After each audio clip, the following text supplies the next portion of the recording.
Story 1, cheating. We can work through anything together, but not that. I am gone if I am cheated on.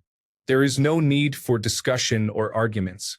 There is no point, as I know nothing will change the fact that the relationship is over once someone does that.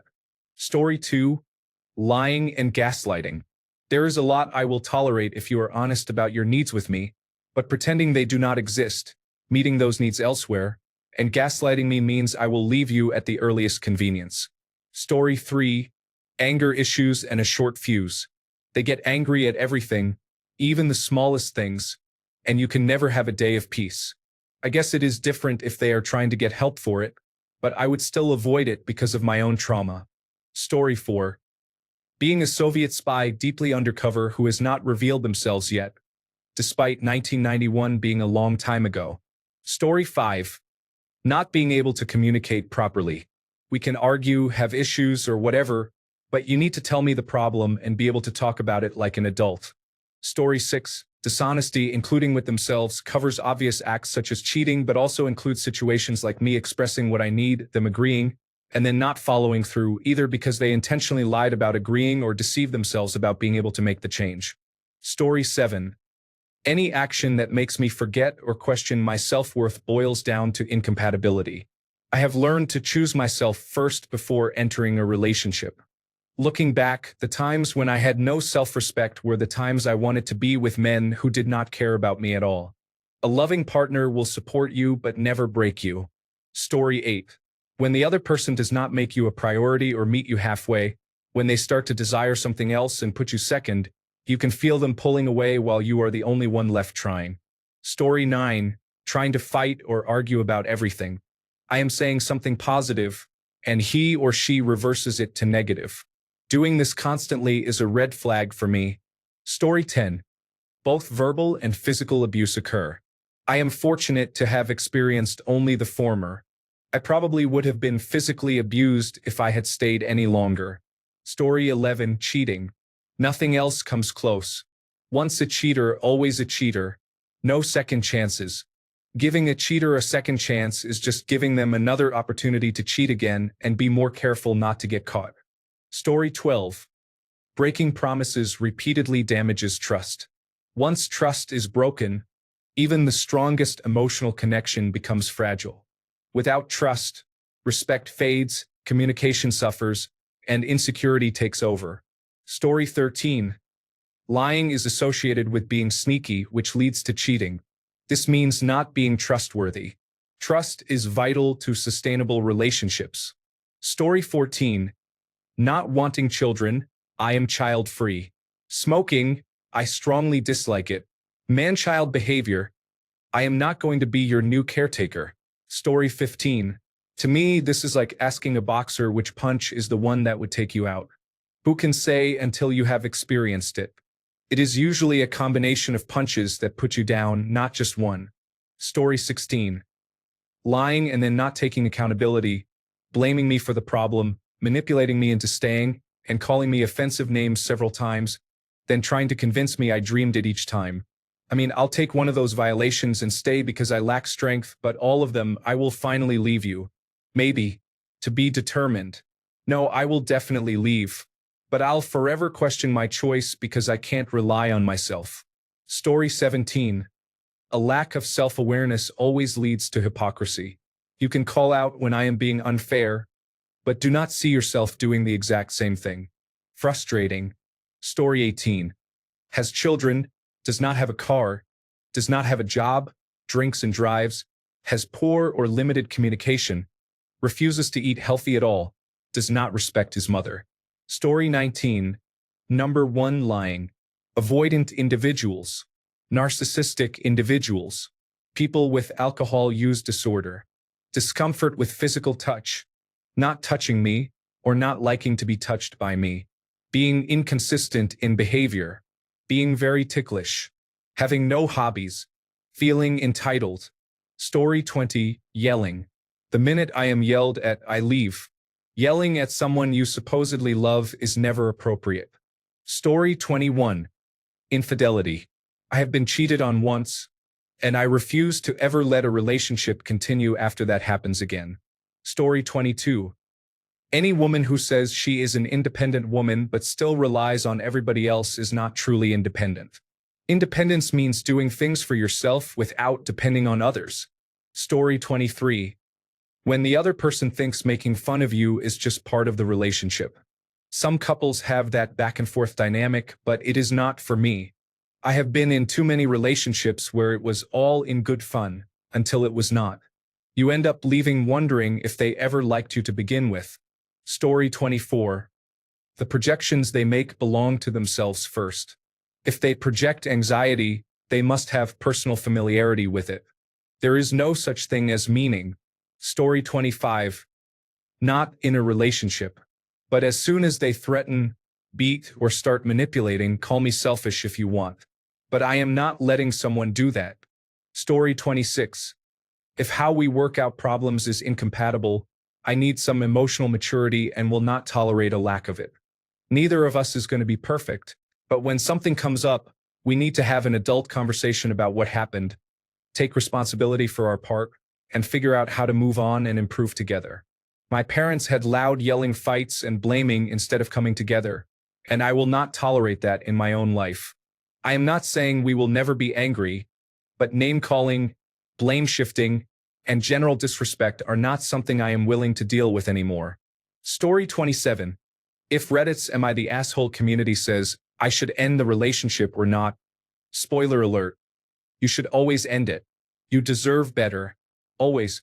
Story 28. I cannot be around selfish people. If my happiness does not matter to you at all, if you are only focused on yourself, then we are not compatible. While this is not an absolute deal breaker, having a social media platform that is open to the public is a deal breaker for me unless it is used for business purposes, such as advertising. Story 29. Lack of compassion. If I come to them with a problem and they respond with either they do not care or their problem is always worse. Story 30. 3 items, maybe 4. 1. Mind games, not talking, ghosting, and similar behaviors. Lack of communication after a certain time during dating, including not being honest about real-life issues such as living together and financial well-being. 3A. Cheating or not discussing open relationships. 3B. Family issues. Will our family's problems become our issues? Story 31. Cheating on me is the ultimate deal breaker. Also, if the man asks for a threesome, there is no way. Story 32. Someone who has no ambition for anything. I'm sorry, I don't expect people to have a plan for their whole life. I definitely don't have one. But having no desire for anything at all? How could that be? No hobbies, no desire to improve, no opinion on anything, no interests at all? Follows Andrew Tate. That should have been my first sign, to be honest. Our conversations were so dreadful I couldn't stand them. I practically knew everything there was to know about them in the first 2 weeks after meeting them. I still wish them the best and hope they find something meaningful for themselves. Story 33. I once dated 2 different girls who smoked cigarettes, and it was like their best-kept secret. I just don't date smokers, but she hid it so well that I feel stupid for not seeing the signs. Story 34. Laziness and lack of productivity. They need to put in at least as much effort as I do. This includes work, chores, socialization, hobbies, hygiene, and more. I am not going to date someone who refuses to turn off their video game and mumbles or grumbles when I ask them to clean up or do chores.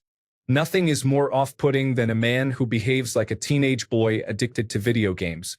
At this point, being a gamer is a deal breaker because it indicates addiction. Story 35. The biggest issue is downplaying the importance of sex, which can take many forms. In a relationship, you can have companionship, emotional connection, vulnerability, and more with friends or family. However, you must be sexually exclusive to one person. Therefore, getting the sexual aspect right is very important. If we are not on the same page about sex being the most important thing, we have mismatched values. Story 36. Lack of communication. I believe whatever they say. If by chance they start communicating less, more thoughts enter my mind that would not even happen.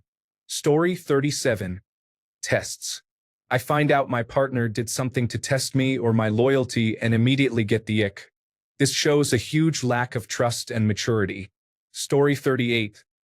I've tried, but I cannot be with someone who is not a good active problem solver. Someone who runs away from their problems. Someone who cannot identify and address their emotional state in a pragmatic way to resolve issues immediately. I just cannot teach an adult these things. I learned them when I was in my 20s, and if you have not learned these skills yet, it means that you are not serious about building adult relationships with other people. How do I know you are not interested? Because people put time into things they are interested in. If you have not put time into this by the time you reach your late 20s, then you are a problem. Story 39. Intelligence is important. If I cannot have a conversation with you, I am not going to bother. Being attractive only gets you so far if there is no thought in your head. Story 40. If I gather that you crave attention or seek validation, I am gone. You are the type who will lie and cheat, so I refuse to risk that anymore. Story 41. Having or wanting children. I am child-free by choice and am very vocal about it when meeting someone new so they know up front. Nevertheless, that did not stop my ex from always asking for a baby, even though we were only together for a year. Story 42. Infidelity is the only thing that would make me quit trying with my wife. Our relationship is so amazing, I often wonder how we found each other. Story 43. The main issue I have encountered frequently is the low effort and high expectations. You expect me to go along while you invest nothing into this. It is disappointing. Edit. I had 2 situationships that both started with this dynamic. Never again. Story 44. Immediate deal breakers. Low emotional intelligence, lack of empathy, addiction issues, and unresolved trauma with no self-awareness or willingness to grow. Story 45. So many. Here are a few. Lack of self-worth or confidence. Unhealed trauma or baggage. Lack of communication or inability to speak up. No goals. Inability to listen and comprehend, which relates back to communication. Mind games or manipulation. Low vibrational energy. Jealousy. Each person should be an inspiration for the other. I do not want someone to walk my life path. I want someone whose path aligns with mine. Story 46. I was dating a woman for a few years, and out of nowhere, she started acting standoffish toward my 2 kids, aged 13 and 11. She told me that when both kids turned 18, they had to go out on their own, could not stay with us, and I was not allowed to help them financially. I asked her if she thought that was her decision to make, and she said yes. I left the relationship within 3 to 4 weeks after that. Story 47. When she is overly combative, I am fine with a good back and forth, but when everything becomes an argument, I pass. I put up with an overly combative woman with my mother, but I am not going to do so with a partner. Story 48. I guess it would be any type or form of abuse, and of course, being alone in it as the only one trying and actually being in the relationship. Story 49. When their actions start becoming disrespectful, you slowly realize that it is not that you are not doing enough, but that they do not respect you enough to treat you decently. Lesson learned. Story 50. Smoking weed is not something I am against. It's just not my preference, and I don't like to be around it. So, if my partner were to start smoking all the time, it would be a deal breaker. Thankfully, my partner and I both don't care for it. The same goes for drinking. We occasionally go out with our separate friend groups on the weekends and enjoy going to bars together from time to time. However, if my partner were out partying all the time, that would be a deal breaker. Story 51. Abuse. Romantic, platonic, or familial. I will not tolerate abuse in any form. I do not have the time or the energy to spend dealing with that. Story 52. Cheating, physical abuse, emotional abuse, financial abuse, verbal abuse, loss of interest or care to try, just being a bad person who would hurt others or get into serious legal trouble, drug abuse, or extreme alcohol abuse. Those are absolute deal breakers for me. As in, I am packing up tonight and sleeping in my car to get away from you. Story 53. If I lose even the smallest crumb of respect for someone, I might as well throw the whole relationship away. Story 54. Trying to push me around or offer reasons why I should do this or that. No, I will not be badgered or forced to hear suggestions. Please go away. Story 55. Not wanting to have children is completely understandable. It is not for everyone, but it is a significant topic to discuss before committing to a relationship. Story 56. Flight risks.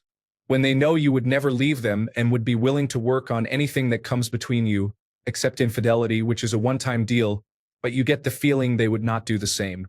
I was there for her through so much, but when it came time for her to be there for me in my time of need, suddenly she said, "I can't do this anymore." Story 57. Space. We all need it to spend time with our friends. We live together, have children together, but both have no issues with taking 3 to 4 day breaks without the other one. Story 58. When I feel like I am competing with other women. When I feel like I make more sacrifices than my partner would ever consider for me. When fights are nonstop and last for months. If I am not allowed any alone time or space to be with my friends or family on my own. All of that makes me feel like my back is against a wall and I cannot live like that. I understand that I also need to communicate these things, and I am actively working on it. Story 59. Smoking, lying, cheating, abusive behavior, being horrible to others, and being a horrible person. Anyone can be my ultimate. Story 60. I had a platonic relationship with a girl who acted like her domestic abuse charge was not a big deal. I stopped hanging out with her after that. Story 61.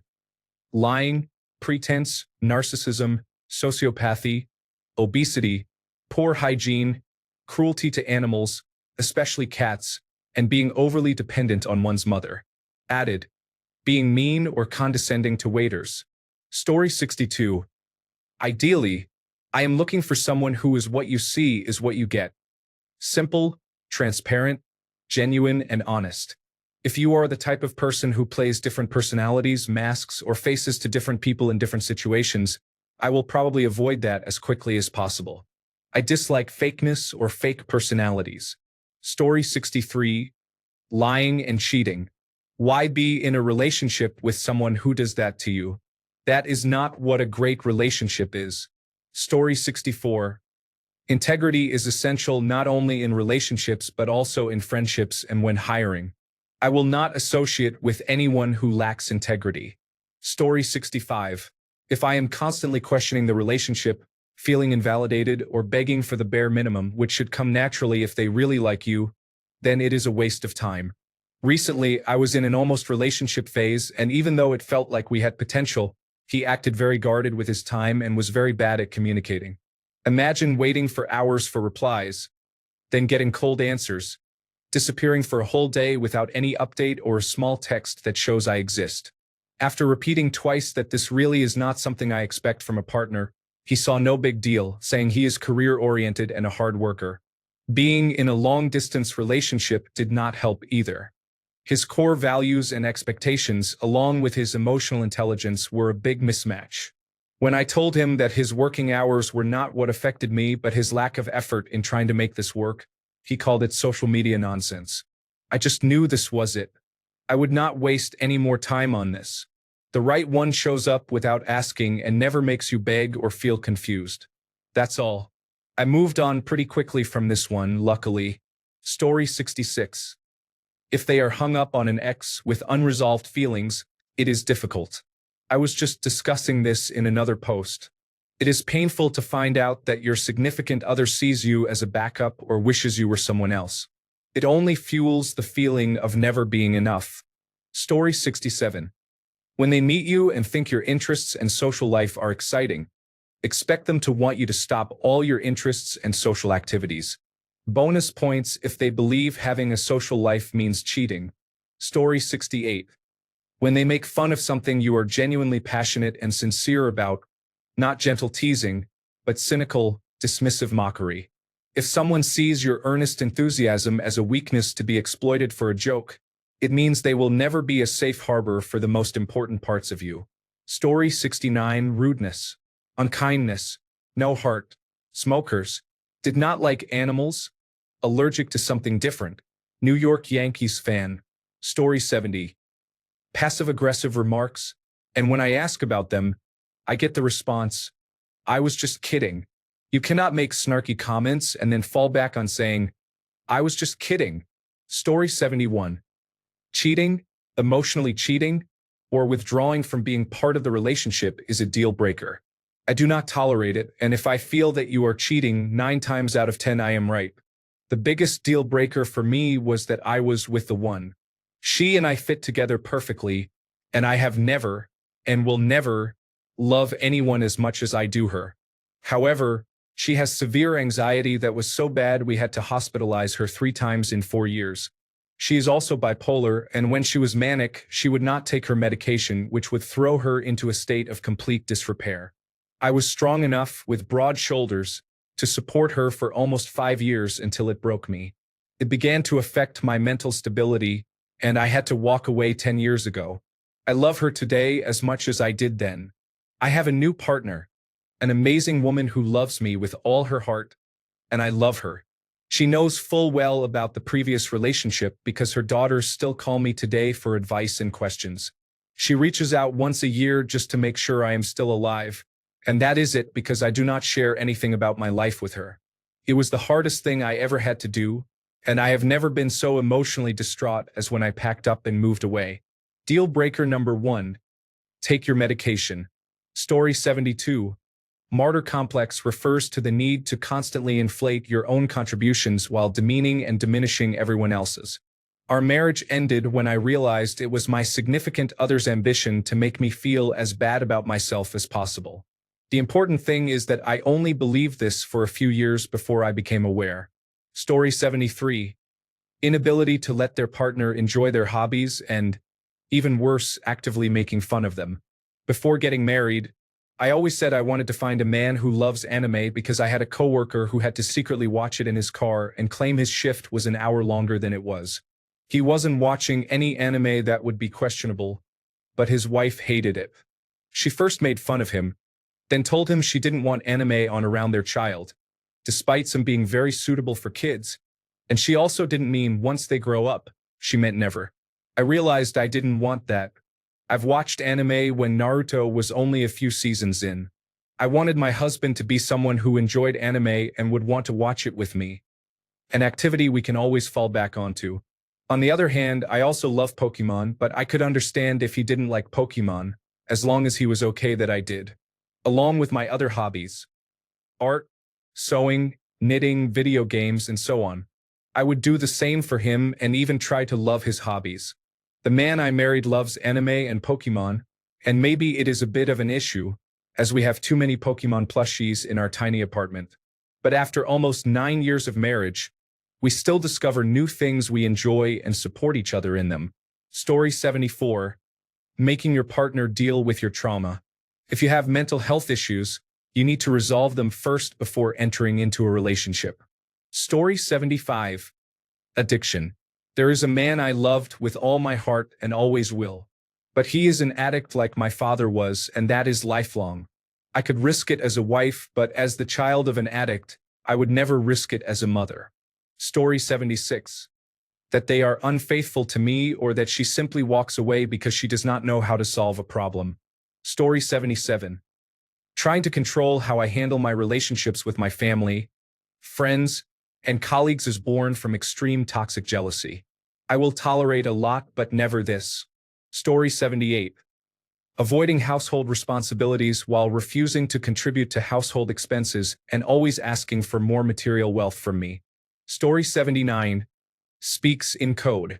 There is no forming feelings or a relationship with someone you cannot trust or speak to clearly. Story 80. When they do not listen to me, I tell every person who potentially wants to date me that I hate receiving flowers as a gift. I genuinely hate it. If they show up to the first date with flowers, I know they will not listen to me. If they cannot even respect my dislike for receiving flowers, what else will they ignore? Feels very disrespectful. Story 81. I suppose if they are easily offended. If someone treats them badly, then of course. But not on behalf of others or because of a bad joke. Story 82. If you are newly dating someone and notice that they are able to easily and convincingly lie to people, you should probably end the relationship. Eventually, they will easily and convincingly lie to you. Story 83. Lack of accountability. There is a lot I can forgive, but if someone cannot even show remorse or a plan to do better, or if my partner blames me for his behavior, then I check out. I might even go through the motions for a while, but I am not really in it anymore. Story 84. Lack of communication almost always leads to every other problem. Communicate what you are feeling as soon as possible, and we can work things out before they become a problem. Story 85. Abuse should be a deal breaker for anyone, but abusers have a way of making the abused shift the goalposts. Story 86. No, an ultimate deal breaker, but maybe a penultimate deal breaker is pornography. If you are married, you have publicly shown that you will live with them through health and sickness, including addiction. If you are not willing to stop watching other men and women having sex, it makes me feel like I am just as important as a random person on the internet. I struggle with it myself, but I am really trying hard to be a better version of myself. I am currently not in a relationship, but I am trying to make my future wife or girlfriend important and share something only we would understand. Story 87. I used to think it was cheating, but now I believe there are worse things someone can do than cheat, namely abuse you. Until you've experienced it, you might not even realize it's happening sometimes. My standard now is, if you treat me worse than you would treat a stranger on the bus, then you don't deserve me at all. This applies to how you speak to me and how you speak about me in front of others. An ex-partner who taught me this spoke very positively of me in public but was completely disrespectful to me in private. Living like this is a very disorienting experience. Cheating is still terrible, but for me, abuse is the worst. Story 88. If they have ever cheated, whatever justifications they made for it, I know they will do it again. Total honesty. Cheaters deserve to be alone. We have enough people in the world. We need to start holding the untrustworthy ones accountable. On a similar note, if you are dating or have ever dated someone who cheated on their previous partners, you should be alone too, as you are part of the problem. Story 89. Ultimatums should be avoided in relationships. Relationships require conversation and compromise, working together toward a common goal.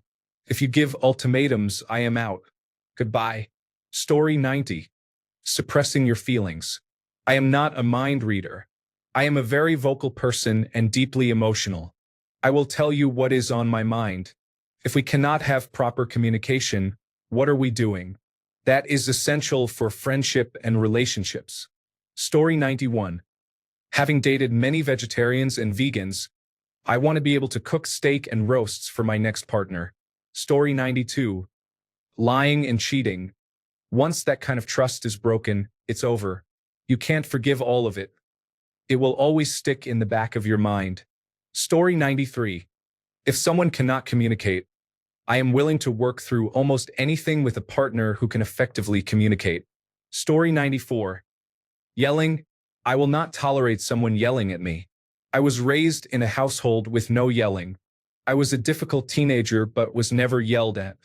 Now, I have been married for over a decade, and my husband has never yelled at me. It is pointless and terrifying to yell.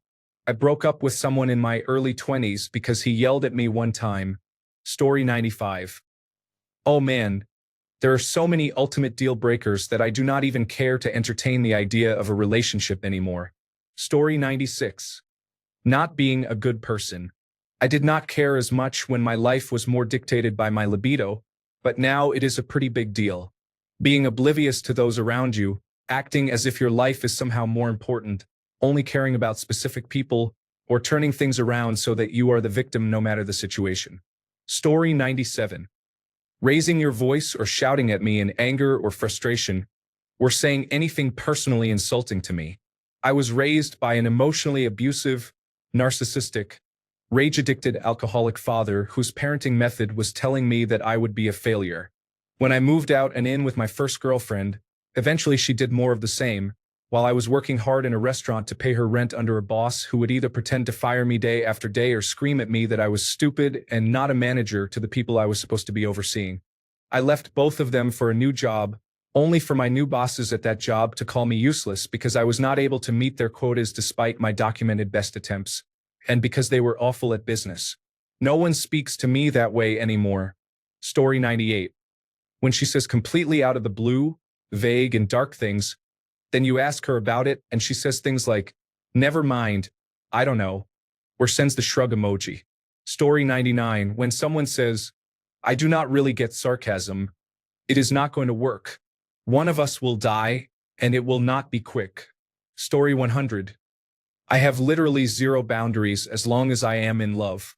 But if I do not love my partner anymore, the relationship is over no matter what. Story 101. Not putting the principles of God first. Do not cheat. You can put the glass back together, but it will never be perfectly the same. This will always be a trigger. You become paranoid that it is likely to happen again. My mental health is more important. Story 102. If a woman complains as a pastime, I have met some who seem professionally dissatisfied with everything. I have no interest in spending time with someone like that. Story 103. The need to monitor my every move, constantly questioning my whereabouts and projecting insecurities. I was involved with someone for only 7 months a few years ago. I had just moved back home with my mother in New Jersey while commuting to my former job located on the outskirts of Philadelphia. During rush hour, it could take me an hour and a half to 2 hours to get home. I was trying to navigate through traffic while he kept calling my phone to see where I was, even though I had already given him my estimated time of arrival at my house. When I got home, he just wanted to talk on the phone or video chat, often disturbing the time I needed to spend with my mother. I hate being questioned and accused of things I did not do. My breaking point was when I was talking to him on the phone while picking up my prescription and at work, and he questioned why it took me so long compared to other times. Seriously, he was so insecure and could not comprehend basic logic about time frames. I ended things with him after he kept hanging up on me because he was stuck in his feelings and made petty assumptions without actually listening to me. Story 104. Is not humorous and does not exercise or maintain good health. Too many people care more about their clothes than their bodies. Terrible prioritization. Thanks a bunch for sticking around till the end of the video. Remember to subscribe, and until next time, stay awesome and goodbye.